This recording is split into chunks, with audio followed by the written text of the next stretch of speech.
TOUHOU Genso Wanderer on the PS4. This is part 2 of a research stream that explains how this game works. We're still in the tutorial dungeon.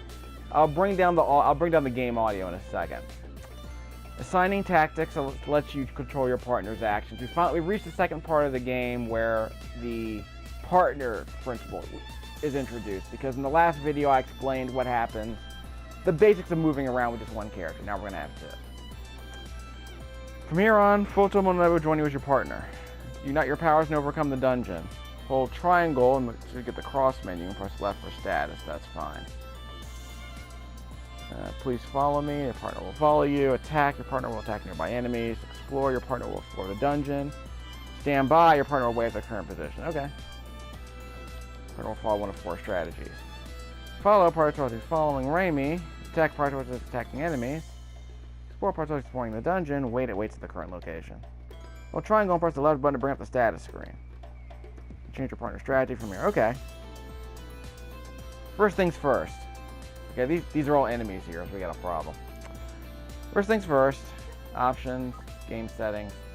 Let's drop the audio a bit. Okay, so we should be fine. Alright, so as we were. Let's see, hold. So I guess my boy right here with the gray hair is my partner. He's on the top right-hand side of the screen. It's adorable, that follow icon. We're going to hold triangle, press left. There he is. Well, he's currently following me. Fight enemies that fight with me. Not fight me, but fight with me. Do as you please to investigate the dungeon. Stay there. He's not very strong right now, so let's keep him with me. Fight with me. Actually, let's see what happens if he just follows. It's the research stream. Let's keep it simple. Oh, we got a problem. How fast was that enemy? Let's turn around a bit. Let's lure him closer to us. Actually, hold on. There we go. Okay, who's that? Let's just punch him in the face. I missed. Wild Arms. Wild Arms, XF, I think it's called in the PSP. Anyway. Because there was a lot of whiffing in that game, as I recall. Early on. Just like Reimu, your partner will gain experience and level up by defeating enemies. When your ally defeats enemies, you will both gain the same amount of experience. Oh, we got a problem. How do we recommend? That works. Over there. Aim diagonally. Swing! I missed. She's finally down. Hold square, right, swing. Swing. There we go. I missed. Okay.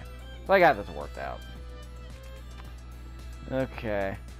Again, you might be asking, why did I swing into dead air? Because I wanted the enemy to come to me. I was trying to lure the enemy closer to me. I was also kind of hoping that my partner would help, but anyway. So treat this like a turn-based strategy game and you'll be fine. Let's see, hold down R2 for the diagonals. I can't go diagonal here. Okay, fine. How do I get that water? Let's go down here. Again, you hold down R2 for diagonals, and oh. Is my partner a she, or is it just a general she? Anyway. Might just be a general term, general pronoun. The trap she steps on will affect Rainbow. So, who hit what? Options. I was inflicted by a blow-away trap. So we both got damage. Maybe I should let my partner go first. That's like a good idea. How do I get around this trap? Anyway. All. So this part of the menu, I'm using the L1 and R1. All shows everything but the craftables here. Weird, huh? Yeah, see all these items over here? Show up over here. Except the craftables. Those are in their own separate item. They're their own separate thing. And it's because I can't select them. I can't select these. So maybe they're just craftables. Okay, partner, how about you go first? So we both aren't taking damage. He's got less SP. He's got less HP though. Just a second. Hold triangle, press left. Futo, okay. We'll call Futo a she. The game called her anyway. Do as you please. I probably should have told Futo to just wait out by the top.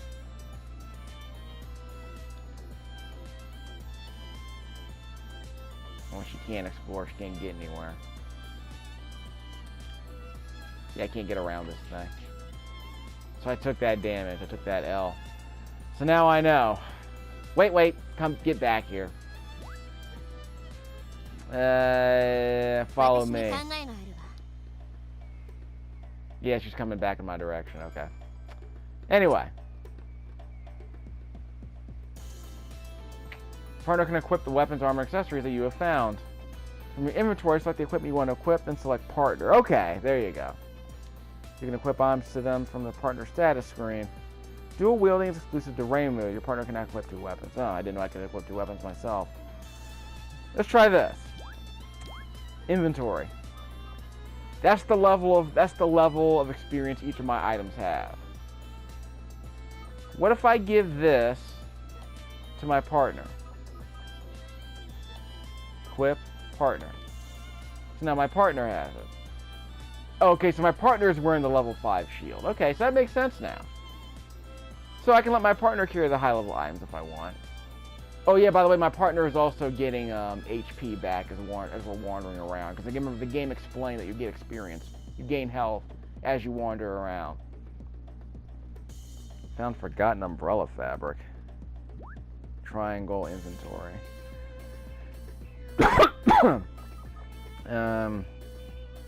Seems to be stronger. By the way, how do I take items from my... Yeah, how do I take items from my opponent? Item drop tolerance. I pressed the options button for this menu screen, by the way. Options. Okay, deals more damage to Sasuko. Translation, please. Help me out, Nipponichi. I'm playing your game. Help me out.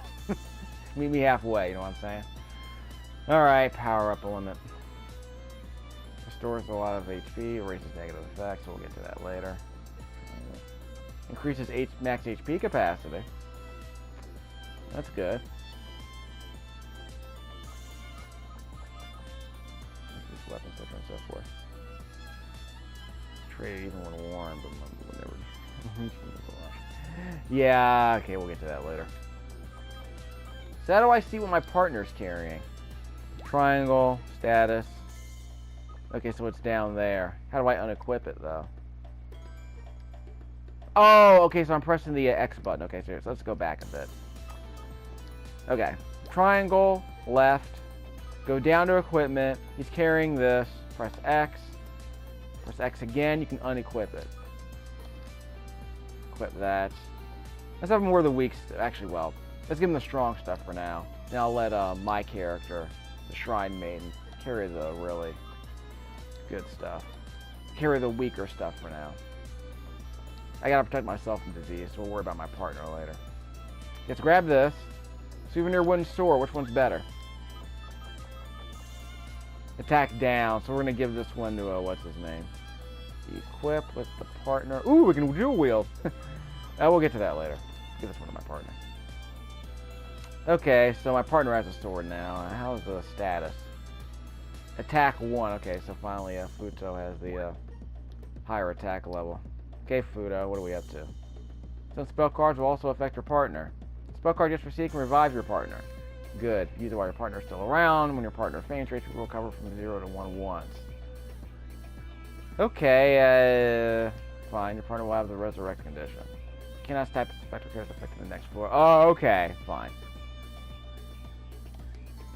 You mean you want my partner to cast that spell? I mean, that might work, I guess. Turn count from previous floors. What's my current turn count? Well, I guess it doesn't say. That's fine. By the way, I think path back on the 5th floor of 6. Is that what that says in the bottom right-hand corner of the screen? The game never explained that. This game did not come with a manual, by the way, just so you know. It's entirely possible the game doesn't come with a manual, period, even though I got it from the library. Like Reimu, when your partner's power increases, she deals more damage in battle. If you want to increase your power, throw power medicine at your partner. If that effects when thrown will work on your partner as well. Okay, just a second. Inventory. Power medicine. No, I want to throw it. Don't want to place it. Wait, how do I place? I didn't mean to place it. It's on the ground? There it is, so it's on the ground. Okay, so I placed it on the ground. That's what's going on. Okay, so, power medicine. Throw. Whoops! Hold on. I have to face my target. Square, left. Again, mechanics. Mechanics matter, kids. Throw. My partner got it. Okay. So you can also do it if the partner's on the other side of the room. But again, the game allows you to attack enemies the same way. So if you want to power up an enemy, you can. If you want to throw it at an enemy, like I think you can throw healing items at like undead enemies and they take damage, like in Final Fantasy 1. Stuff like that, you know? The game has a lot of mechanics that are weird. That enemy over there is sleeping. There's an enemy below us that might attack us. Give me a second. My follower's too weak, so watch this. I'm going to tell my follower to... Actually, let's go backwards. I'm going to tell my follower to wait here. Just a second. I'll get all the experience. My partner will be safe. Wait there. Yeah, I'll do this. Okay, enemies are attacking us. Let's go one square deep into the passageway. So we're going to funnel them now. That enemy right there is very fast. Wriggle. Wriggleman. Okay, so what did I get for that? Futo's max? Okay, that's fine. I'm not going to worry about Futo for now. We're just going to lure enemies into this. Here we go, okay. So I want to use one of my shots. Yes, use one of my Danmaku. Use the R stick to select my sealing needle to attack all the enemies at once with L1. Yeah. Okay. Haha, you missed. Let me just attack this enemy first. Whoop! Froze my preserve gap. What happens when you freeze preservatives? No. And it looks like my partner went leveled up despite not doing any attacking. I'm not complaining about that. I'm just observing. Okay, it's a research stream. So what happens if my freeze preserve gap is frozen? Check. There's nothing in there. I'm looking into this gap. Yeah, I'm looking into this gap. So I guess if there was something in here, it would have been frozen. Does that preserve it? Keep it from rotting? I don't know. In a game like this, preservation and rotting and molding matters, usually. So I'm curious if freezing stuff actually helps preserve your items. Like I said, like in games like Dragon's Dogma, if you have grapes in your inventory for too long, they start to turn and get moldy. So I'm curious, and of course you can put stuff in a jar to preserve it for a longer period of time. Stuff like that. Again, that's the kind of genre we're dealing with. Even though that game is not, even though Dragon's Dogma is not in this genre. I thought I was already equipping this. Just a second. Revives all enemies remaining battle. If they're currently alive, you gain the resurrect condition. Okay, we'll deal with that later. I thought my partner was already carrying this. Just a second. Triangle, left. So I can press L1 and R1 to switch. Yeah, I am carrying the sword. Yeah, I am carrying it. Yeah, I'm equipping it right here. Yeah, so it's weird. So it shows you who's carrying what item, I guess. But it doesn't say if I'm carrying it. Wait. So it's showing my it's not showing my armor though. I thought I was wearing some armor. Yeah, sorry, I forgot to equip that. There we go. Sorry, I forgot to equip that. Pay attention, kids. Charm. If I can give, yeah, well, I'm gonna keep this for now. Because I'm the leader. Sorry, Fudo, you're getting up. Let's see, what else? So I got all that, got all that, got all that. Okay, so we're good, we're good. Options. Antibody. Protects against power diminishing. It can protect against enemies inflicted with vampire. Gain a fixed probability to resist being inflicted with enfeeble. Oh, you can put this on armor. Okay. Put this on a charm, so I'm already wearing it, so whatever. I guess they're saying is that this skill, this antibody skill, can be set onto a charm, I guess. Don't know how to do that, but self-cleansing. Moving to the next floor, current power points will be restored by 1. Okay. Protects against power diminishing. Okay, whatever. So, can set charm. What's the difference between this antibody and that antibody? Well, these are questions to be answered later, I assume. So, whatever. Okay. Come, Patsy. Follow me. Ah, crap. Here we go. Your partner can be hit by Damakus except for double barrier. Okay, so my partner's too far away. Good. So that means I can execute this spell then. Let's see. Right stick. Double barrier. So my partner's too far away. That's okay. Of course, I missed the tutorial part. I wasn't paying attention. So I didn't commit that to memory, but that's okay. L1. Got them all. So, let's see. Someone's hat leveled. That was my hat that leveled up. So, is there anything else here? Yeah, there are no more items in this room. AMR and my HP is completely full now, so we're both good. So again, we've been walking around. We gain HP as time passes. So again, like in Lagoon, like in Ys 8, when you're inside the overworld, as time passes, you gain experience. You gain HP just sitting around, or basically you gain HP by walking. Because time moves when you move, but only when you move. Next. Again, mystery dungeon games. Just have to be willing to follow along. Bamboo is surrounding the room. There's one of the few terrains that can block entry. You can destroy it with a normal attack, as you would expect from bamboo. Found some refined green tea. Inventory. We're not going to need that yet. I got full HP. I probably need to eat something that's substantial because, I mean, tea doesn't give you... Increases max HP. Tea does not give you... does not reduce your hunger. But something more substantial would. Still curious what water does. Maybe I can throw it at an enemy. Well, I found moldy red bean cake. What can this possibly be good for? Never eat it. That's the feeling I'm getting. I mean, you could eat it to find out. We'll do that. We can throw it at an enemy, too, which is also possible. Soften resistance. You can have fixed probability to resist being inflicted with soften. Okay, so there's a possibility there. We can throw it at an enemy. We'll see what happens, yeah. See what happens if we throw it at an enemy. Because if you're not going to consume it, why not give it to somebody who can be killed by eating it, I guess. The landscape you see beyond are the bamboo shoots. You can dig them up by performing a normal attack. Okay.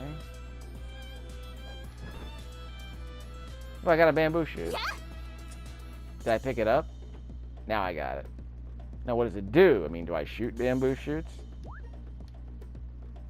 Eat shoots and leaves. Immature bamboo. Sure wrecked that it's almost embarrassing. I won't lose to mushrooms. Sell it for money or good for a tasty treat. Okay, so money. So 2 normal attacks, cut these down. I'm not gaining any experience by cutting these. Yeah, I'm shooting myself with an umbrella. So I guess I don't get bamboo shoots by cutting these up. These are just here for practice. Crap. Landmine's a dangerous trap that takes out 70% of your HP, and now he tells me. Sometimes even fry the food Rimu has. But frying rotten food might actually improve it. Place food that you don't want to be fried in a preserve. Okay. Now you only have 30% of your HP after stepping on that trap. Covers turns pass. Yeah, that was the part I mentioned earlier. Ah, here we go. Hold circle and X at the same time to come to a halt. This will make turns pass by quickly. To camp, I guess. Tap a stick while pressing the buttons to heal your HP. Okay. Of course, your tummy gauge also decreases further, so be careful. Yeah. Okay. Triangle up. Yeah, grilled bamboo shoots. Refills a bit of your tummy. Grilled red bean cake. So that nasty red bean, that moldy red bean cake is now fried. If eaten when full, your tummy capacity will slightly increase. So I'm curious how to get my, well, get it full. We'll worry about that later. So my water's fine. My green tea is fine. We didn't singe my green tea, I guess. Where's my food? That's my drinkables. Okay, so there we go. So I could eat this. Eat. Okay, that's cute. Wasn't fully satisfied, but my tummy did go up, and that's what counts. Let's see. There's a blue item behind these bamboo shoots. See how much my HP is going up as I walk? 1 step. So every 2 steps it goes up. I can also hold X to just swing at the air, or hold circle and press X. Okay, so if I hold X down, I just swing at the air. My tummy goes down when I do that. Okay, if I hold circle and then press X, it does the same thing. Okay, so that's the principle, is that don't hold the X button down unless you want to attack enemies multiple times. But of course, you're consuming stamina when you do that. Using this medicine will grant you the floating condition for a certain period of time. You'll be unaffected by terrain, but you are now vulnerable to other effects. We all float down here, but unfortunately, we can float over fortunately, we can float over waterways now. Yeah.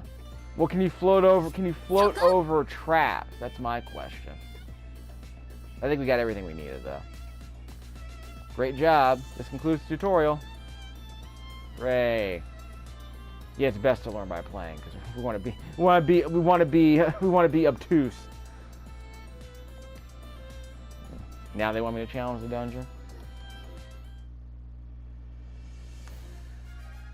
So that we do.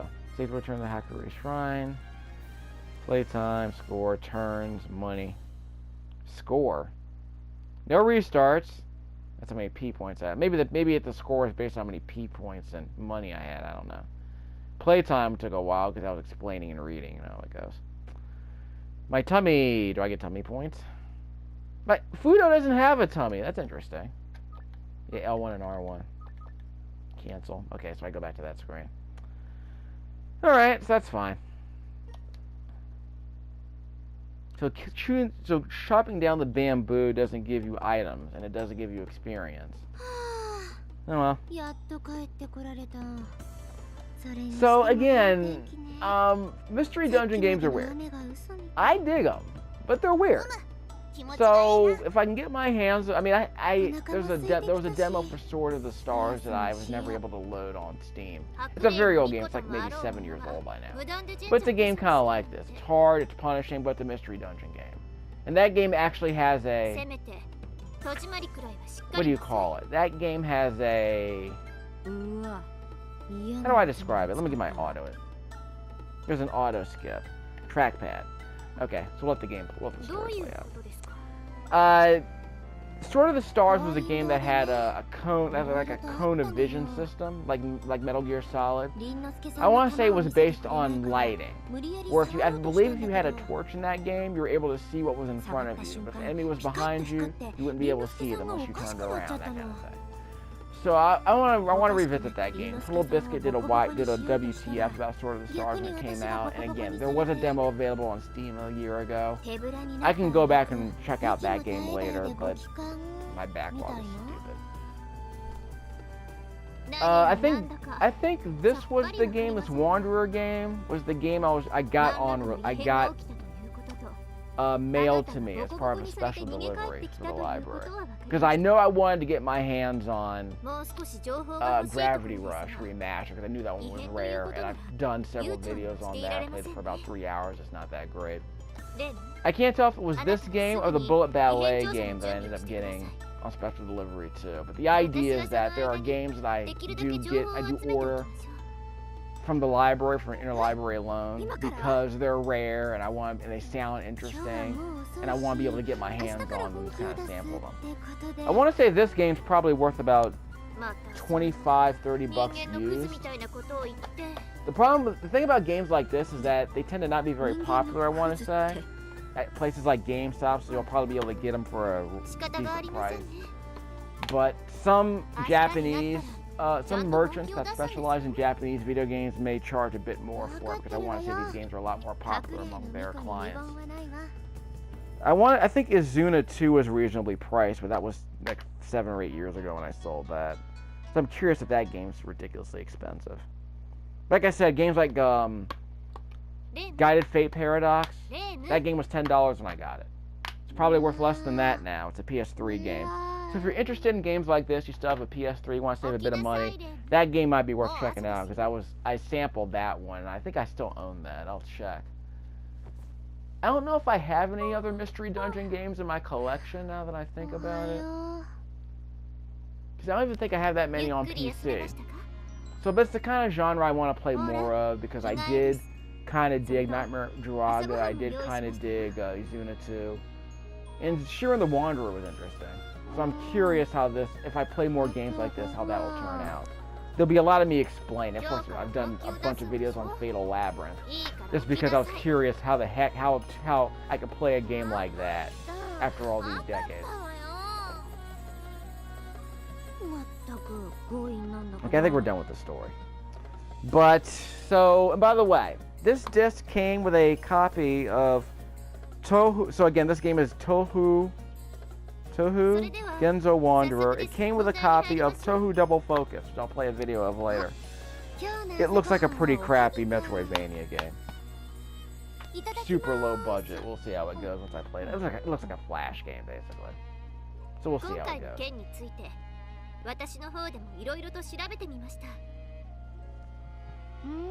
So as I was saying in the last video, I mean, Red Dead Redemption 2.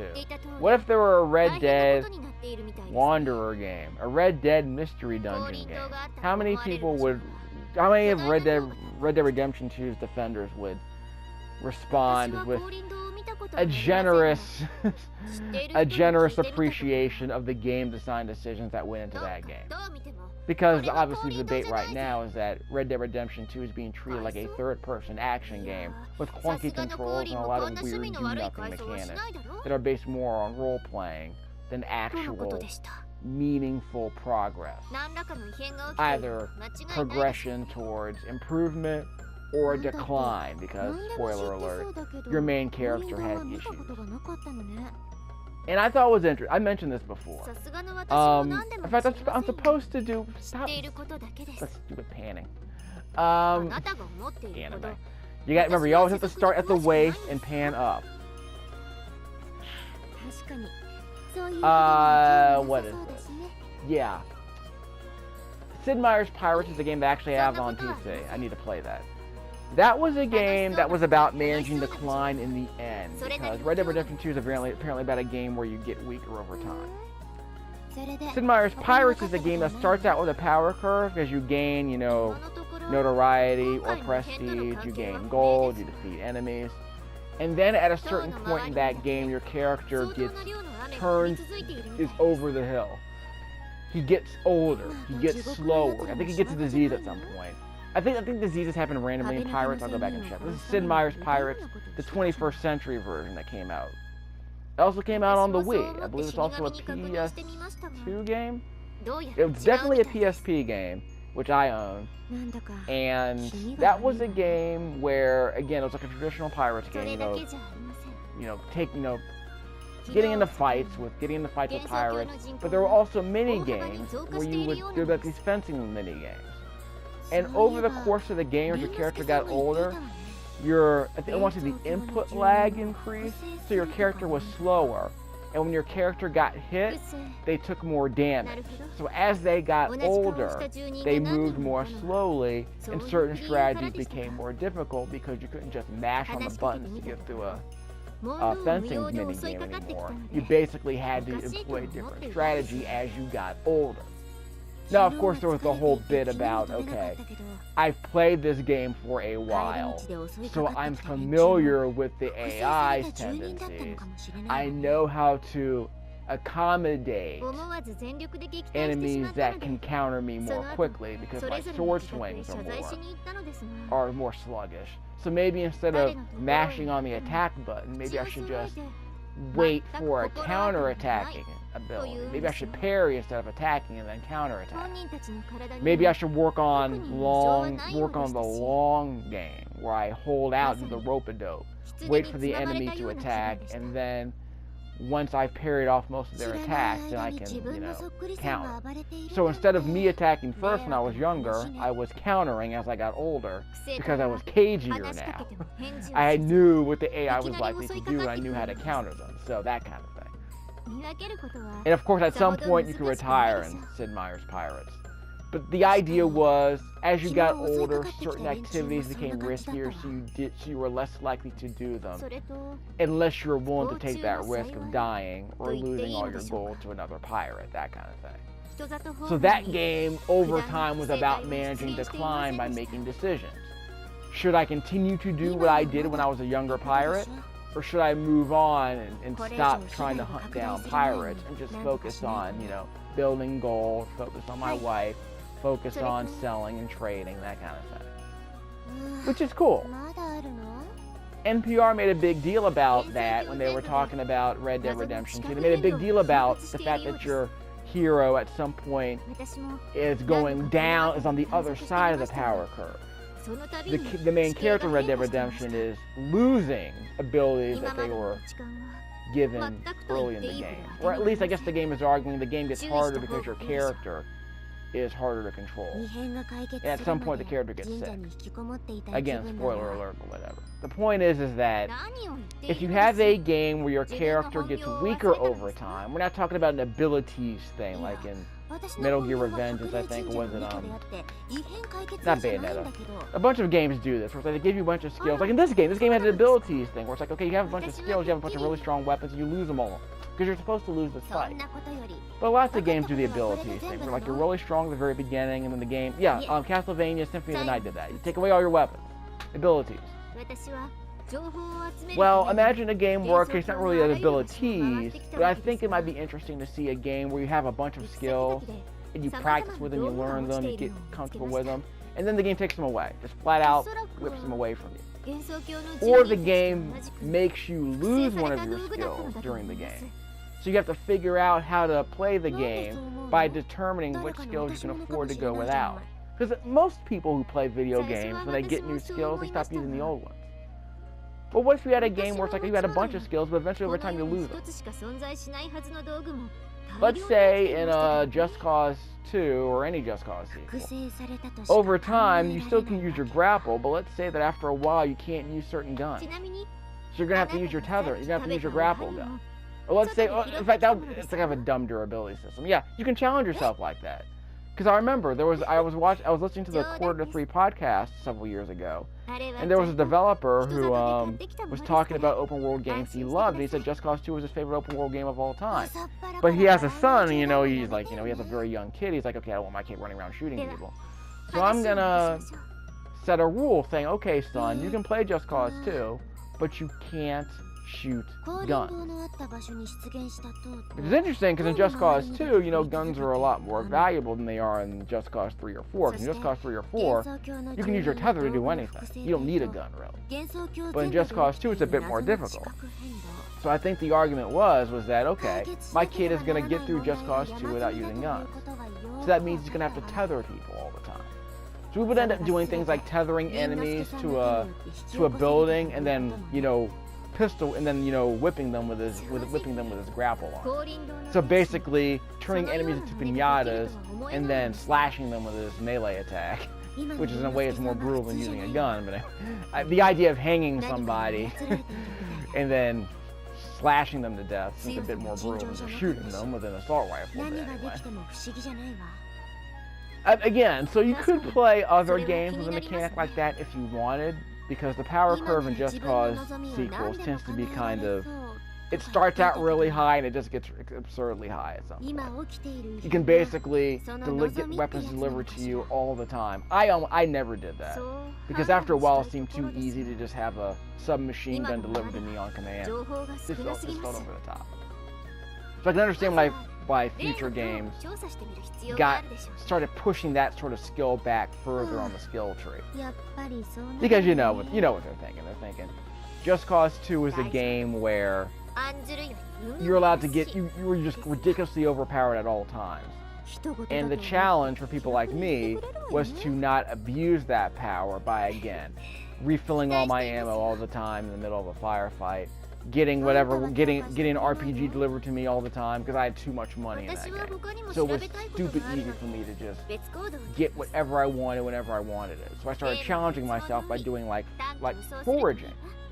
Let's say that's a mechanic that you could use. If you want to challenge yourself, don't use this massively OP stuff. Like, I'm not going to use any rocket launchers. Okay, so there are some things that are very hard to destroy in Just Cause 2 if you don't have a rocket launcher. You have to find some other. You have to get a jet, which is incredibly hard to control in that game. You have to get a helicopter with guns, not just a regular, not just a traffic copter, but an actual combat copter, an attack chopper, stuff like that. And then you realize, okay, if I want to completely take over this military facility, I need to come back later with a helicopter. Oh, but there are surface-to-air missiles, anti-air, artillery all over the place. So let me destroy these and then come back with a chopper, and I'll waste this place. That kind of thing. Take out all the radar, that kind of thing. So again, you can make decisions like that in a game like Just Cause 2, because there are a lot of options. You don't have to do any of that. You can just run in there, full bore and just destroy it all yourself without even using any helicopters if you want. I want to say that's not really that dependent on age. Okay, it is. Harrison Ford can still fly, but I believe the FAA, here in America, the Federal Aviation Administration, which regulates commercial airlines, has a rule saying you're not allowed to fly after a certain age. Like literally, I think when you reach 70 years old or something, you're forced by law to not fly a plane anymore. That will probably change, probably because of discrimination laws, but I think there's age discrimination laws on the books. The idea is that if we're going to raise the age at which pilots are forced to retire, then that's going to make things a bit more interesting, because the idea is that if you raise the age, should we just eliminate it and just say, okay, just take a test every year or so just to make sure you're still good? I don't know. But again, we're talking about people getting older and their skills deteriorating. You can do video games like that. Lord knows, a lot of AAA game developers like the ones at Rockstar figured that out. You're like, you know what? We're getting old. Let's make a game about getting old, darn it. And not like God of War where you're a god and you have to be a dad. Let's make a game about a character who doesn't constantly get stronger all the time. Let's make a game like Pirates, Sid Meier's Pirates remake, the 21st century version, where after a while, you get old. Your character is not immortal. Your character does not stay young forever. There is a clock in that game. Time passes. It passes in Skyrim too, but how long does it take for you to age in Skyrim? Maybe, I think there might be a mod for that, actually. I don't know. But yeah, after a while, you can't sprint around, you can't sprint around giants all the time at age 80 or whatever in Skyrim, right? So at some point, your character is super strong, but he got old. He's Gandalf. Unless he's gonna teleport hither and yon, he's not gonna be able to sprint away from the saber-toothed tiger. So you shouldn't be. You're 90 years old, dude. You shouldn't be able to carry a two-handed warhammer anymore. You can't do that. You can't carry all that heavy armor anymore. So do that. Set up a mechanic like that. Mod that into Skyrim. It's not already there. That'll be like Red Dead Redemption. Of course, people complain about Skyrim's mechanics all the time. I'm the biggest Skyrim apologist on the planet, and I acknowledge that there are a lot of mechanics that people don't like. When the game came out, people were like, this game is great for archery and battle mages, but it's terrible for melee fight. In fact, I typically remember when Skyrim first came out on launch, the Washington Examiner newspaper used to review video games. I know they're another kind of newspaper. Washington Examiner video game reviewer was a massive fan of Fallout 3. Loved Fallout 3. Loved the VAT system. You press a button, you get to choose what body part you want to shoot at. You get to choose which body part you want to target. You have a melee weapon or a projectile weapon. You can choose the body part you want to shoot. In Skyrim, he didn't like it that much. He thought the combat system was annoying because he called it the hokey pokey. He said, if you're swinging a sword, in Fallout 3, when you swing a sword, you're choosing a body part. In Skyrim, when you swing a sword, you're just swinging whatever. You're swinging at a bag of polygons. Because again, that system is based more on ranged attacks, I would say. I'm a battle mage in Skyrim because all I'm doing is pointing and shooting. But in Skyrim, the combat, again, the melee combat is very simplistic in that you're just swinging a sword, you're swinging a battle axe, whatever, and if it touches the enemy, it wobbles back a bit. And you can use a shield, you can use a power attack, you can do all kinds of other stuff. I'm not really a fan of that. When I play Skyrim, I'm playing as a battle mage. I'm playing like Hexa. I'm floating around, you know, I'm shooting at enemies. I'm 6 degrees of 9 degrees of freedom. I'm flying around, I'm shooting fireballs, and I'm shooting phoenixes. I'm conjuring enemies. I'm conjuring bows that I can shoot at enemies from a distance, you know, that kind of thing. Now again, those are mechanics that I'm able to deal with because I was able to have a lot of fun with them. I don't use, you know, melee weapons in Skyrim anymore. But yeah, if you wanted to play Skyrim that way, it's actually kind of boring. But in a game like Dragon's Dogma, melee fighting is great because the combat's a bit more sophisticated. I mean, it's a third-person character action game, not a first-person shooter. It's not a first-person game, so it's like you're looking at I mean, Skyrim lets you look at a character in third person, but you can tell the combat is still pretty simplistic. That's when you're dealing with melee combat. But in Dragon's Dogma, the combat is okay. It's a third-person view. I'm doing combos. You know, it's easier to determine distance between you and the enemy. It's easier to determine if your attacks are connecting. It's easier to set up combos and stuff like that. So the combat's a lot more invigorating when it comes to melee combat. But there's ranged combat in that game too, and it's reasonably well done. It's way better done than Skyrim in that sense. But when it comes to things like, you know, learning different skills and experimenting with different skills, you know, Skyrim's a bit more interesting in that sense because you have a lot more options. And a lot of them are somewhat meaningful. Like I said, the ability to conjure enemies is meaningful because it means that you don't have to do the fighting. You can conjure an enemy that can shoot other enemies from a distance, or blow up, and, you know, literally do damage to every enemy in the area as they blow up and they die, that kind of thing. I like that. I like the idea of conjuring my own party that will fight for me, that kind of thing. You can, you know, you can take control of other animals and other enemies and make them fight for you. You can take control of, you know, zombies. You can take the dead bodies, you can take the bodies of the fallen and have them fight alongside you, that kind of thing. You know? You can do that in Skyrim.